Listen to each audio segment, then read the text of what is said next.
Now, this peach tree was planted 6 months ago in our backyard here. So we're going to call this a first year or a 1 year pruning, the very first step of a brand new planted tree.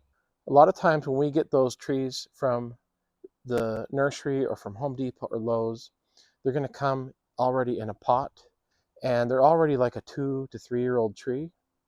So it's not so much the age of the tree, but it's more the first time they're ever getting a pruning. So I thought today we would take some of that historical clip and show you what we did to this tree. There's a few things to think about before we do this. It's a young tree, and we want it to get up to scale. We want it to grow as big as it can in the first few years here as we structure it. We want to make sure that this tree has some solar panels to be able to pick up all the sunlight, and those power the tree to be able to do its growing.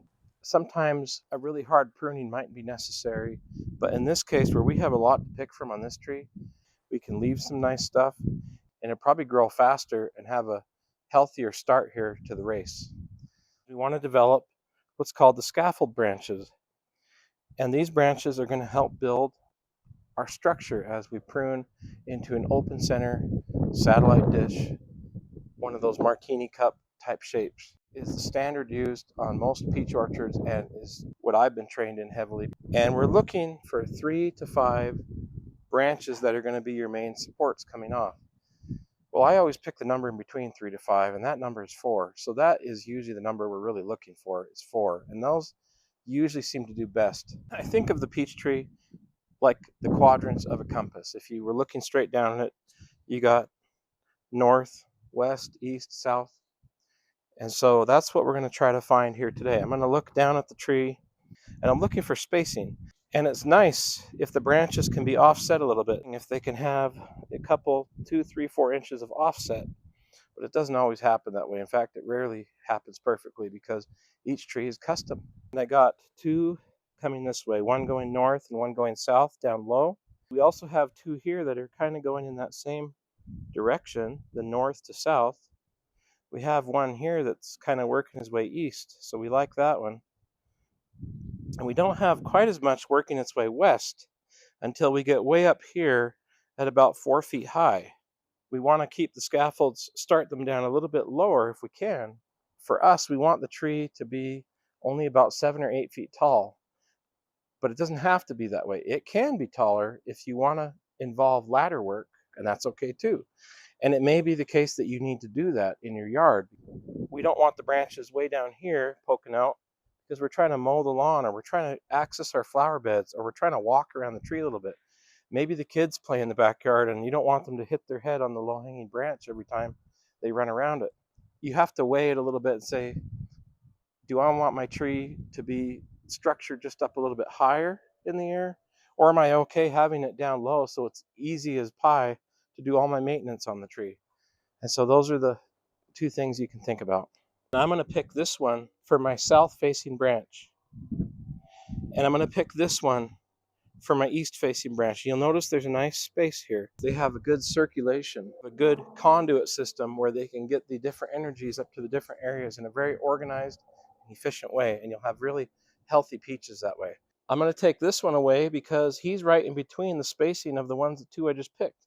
And I also have one down here that's also going north. So I'm going to pick this one for north, this one for east, this one for west. So anything else going south, west, or north is coming off right now. North, east, south. Now we got to figure out what it is that's going to come west for us.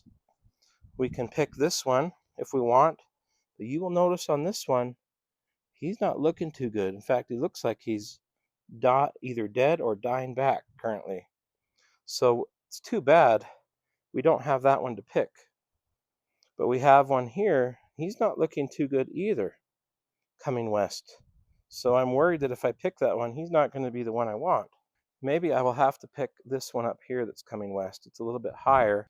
So if we want, we can pick this one or this one and see what happens. And even if those don't work out, there will be more branches later that head out west off these other scaffolds that we can work on later. It'd be nice to have one heading out west, but we just don't have it, a very good one. But what I can do as a little safety for myself is I can say, well, I don't mind having the extra leaves right now anyway. So here's a temporary decision. I'll cut off this one here, head that off, but I'll leave this one that was headed out west.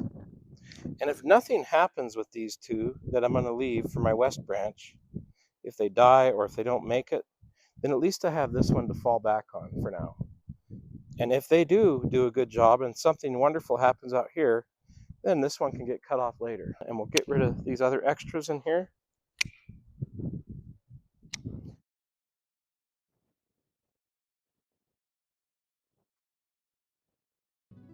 Okay, we're back in real time now.